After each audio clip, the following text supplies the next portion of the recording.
1947년 미국의 한 목장에 UFO가 추락을 했는데 이때 외계인 한 명이 생존을 했다고 합니다. 이 외계인은 당시에 자신을 돌봐줬던 간호장교에게 이 우주에 대한 진실 그리고 인류에 대한 진실을 전하게 되는데 나중에 이 내용이 책으로도 출간이 됐어요. 요약 영상 한번 보시고 이 외계인이 말한 우주의 진실에 대해서 헤라 엄마는 어떻게 생각하시는지 의견 듣고 싶습니다.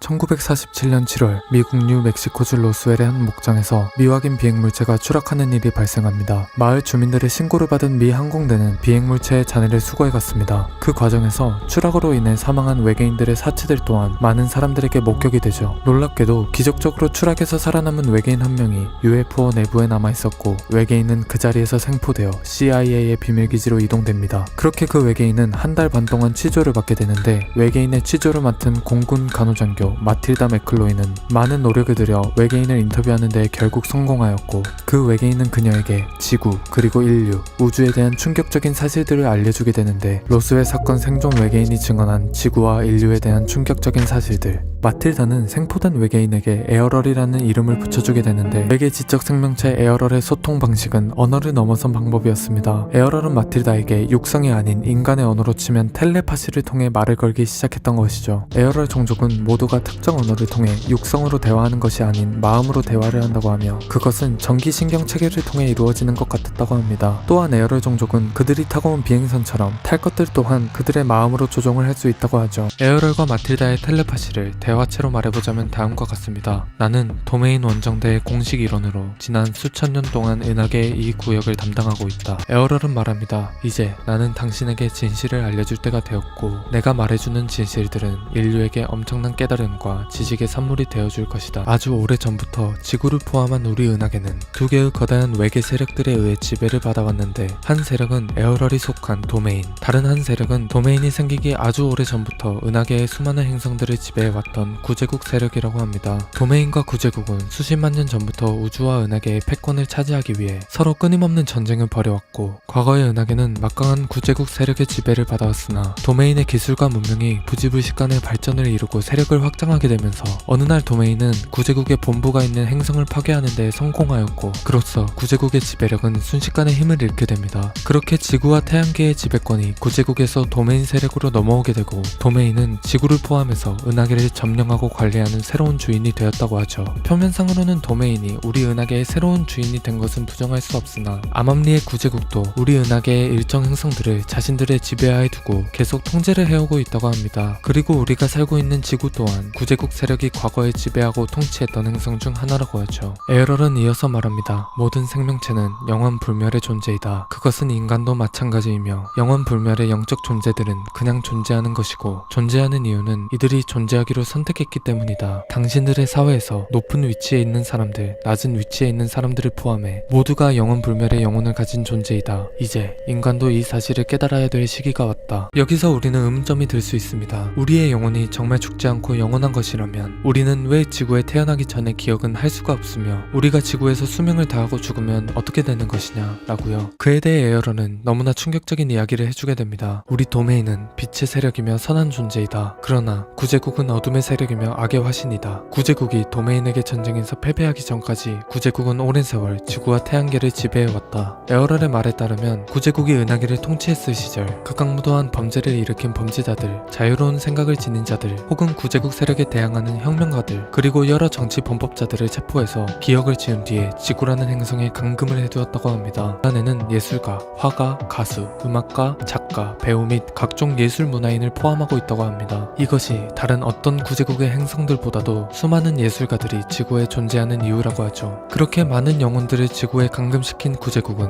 영혼들을 인간이라는 유한한 육체에 또 한 번 가두었고 지구를 포함한 은하계 구역 전체에 강력한 전자 스크린망을 설치했다고 합니다. 지구에 살고 있는 인간이 수명을 다하고 죽게 되면 영혼이 그 육체를 빠져나가게 되는데 그때 그 영혼이 지구를 빠져나가 구제국이 설치한 전자 스크린망에 닿게 되면 마치 물고기를 낚아채는 그물망처럼 영혼은 전자 스크린망에 붙잡히게 된다고 합니다. 그렇게 붙잡힌 영혼은 아주 강력한 전기세뇌 과정을 거치게 되는데, 이때 영혼은 육체에서 살아온 생의 기억들을 완전히 잃게 되고 여지껏 무한하게 살아왔던 영혼으로서의 기억조차 사라지게 된다고 합니다. 에어럴 종족 도메인은 지구를 감옥 행성이라고 부른다고 합니다. 우리의 영혼이 은하계에 둘러싸인 전자 스크린망에 한번 붙잡히게 되면 스스로를 누구인지조차 잊어버리게 되고 어디에서 왔는지조차 기억하지 못하게 되며 어떤 시간대에 존재하는지도 까맣게 잊어버리게 된다고 하죠. 즉 우리 영혼의 본질을 잃게 되는 것입니다. 그렇게 세뇌된 영혼은 육신의 감옥에 갇히고 지구라는 거대한 또 다른 감옥에 갇혀 영원한 감옥 생활을 하고 있는 것이죠. 우리는 여기서 한 가지 의구심을 가질 수 있습니다. 모든 시스템은 아무리 견고하더라도 허점이 발견되거나 생기기 마련인데 전자 스크린망을 극복하고 지구 감옥을 탈출한 영혼은 정말 없냐라고요. 에어럴은 그에 대해 다음과 같은 충격적인 이야기를 해주게 됩니다. 구제국이 영혼들을 억압하고 가두기 위해 설치한 모든 시스템을 극복하고 지구 감옥을 탈출한 인물들이 있는데, 그들 중 한 명은 우리가 부처라고 부르는 고타마 시다르타, 그리고 또 한 명은 중국 역사에서 우주의 만물에 대해 생각해낸 최초의 인물이라 불리는 철학자 노자라고 합니다.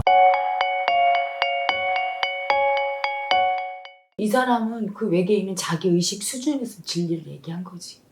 하지만 의식의 수준은 천차만별 무한하게 많기 때문에 저 외계인만 있지 않고 다른 외계인들도 있고, 그들은 각자 자기 의식 차원에서 자기 진실을 얘기하지. 그래서 어느 부분은 맞아요. 깨달아서 모든 그 벽을 누가 설치했든 어쨌든 그런 모든 걸 다 벗어나면 사실은 근원으로 돌아가게 되는데, 그 근원에는 사실은 영혼이라고 생각하는 어떤 개체 자체가 아예 없는 거거든. 우리 모두 하나인 이 우주를 만들어지기 이전의 근원이기 때문에. 그래서 그런 부분은 어느 부분은 맞지. 하지만 악의 세력이 싸우고 있고 그건 자기들의 의식 수준이야. 아주 평화롭고 다른 차원에서 사는 또 의식들은 또 그게 없을 수 있는 거지. 그래서 사람은 항상 의식으로 사니까 어떤 객관적인 진실이 있다고 생각하는 것 자체가 문제예요. 저들은 그게 진실이고 자기 의식 수준에서 그걸 맞다고 생각하고 살고 있잖아. 근데 우리는 우리 입장에서 봐봐. 우리는 통치를 안 받고 있어. 지들만 통치한다고 생각해. 마치 이거와 같은 거야. 우리 마당에 개미가 살아. 근데 나는 이 땅이 내 땅이야.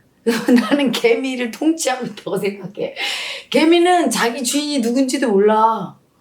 자기들이 그냥 자기네 영토에서 자기들끼리 싸우면서 이거 우리라고 생각해. 아무 의미가 없는 거야, 개미한테 우리는. 그치? 그러니까 그들이 아무리 그렇게 우리를 통치하고 은하계 제국을 지들의 그냥 놀이일 뿐이지, 의식 수준에서. 우리는 그 영향을 안 받아요. 우리는 자기들이 통치하고 말고, 그치? 그래서 사실은 의식이 서로 간섭을 할 때는 같은 수준끼리 간섭을 하는 거예요. 부처나 노자나 왜 육체를 버리고 갔겠어? 같은 수준끼리 맞아야 돼. 개미는 개미끼리, 그치? 이 몸뚱이를 입은 인간은 그 수준끼리 노는 거야. 그 의식 차원에서는 저 말이 진실이죠. 그리고 어떤 거는 궁극적인 진실도 들어있지. 하지만 그들이 본 진실이 또 그게 다라고 믿고 저기 집착할 필요가 없는 거예요. 수많은 진실들이 존재하고 그건 다 가짜가 아니고 다 맞아. 또 우리도 진실이야. 우리가 또 이 애고가 어리석게 관념에 가려서 엉뚱한 어리석음을 범해도 그것 또한 진실이잖아. 나타난 현상이니까. 그렇지?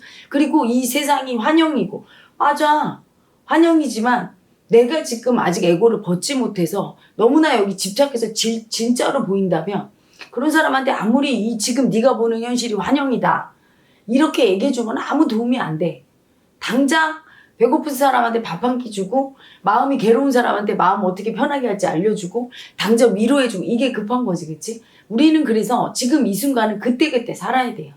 내가 나중에는 깨달아서 어떤 존재가 돼서 세상에 내가 줄 수 있는 걸 줄지언정 지금 현재 내가 할 수 있는 최선을 다하고 내 마음을 보면서 할 수 있고, 거기에서 진실이, 그게 진실이야. 내 우주의 진실을 찾아가다 보면, 그리고 내 마음을 인정하다 보면 나도 끝내는 어떤 다른 의식 차원, 궁극적인 상태까지 가겠지. 깨달음까지. 하지만 저런 영상이나 또는 여러 가지 텔레파시, 뭐라고 하죠? 채널링, 또는 묵시적으로 우리를 지배하는 어떤 무슨 세력이 있다고 하면서 그런 신비적인 얘기가 많아요. 지금 그거를 보는 분들한테 난 얘기하고 싶어. 한 3일 굶어봐. 그게 눈에 들어오나. 당장 밥 한 그릇이 중요하지. 이게 진리야.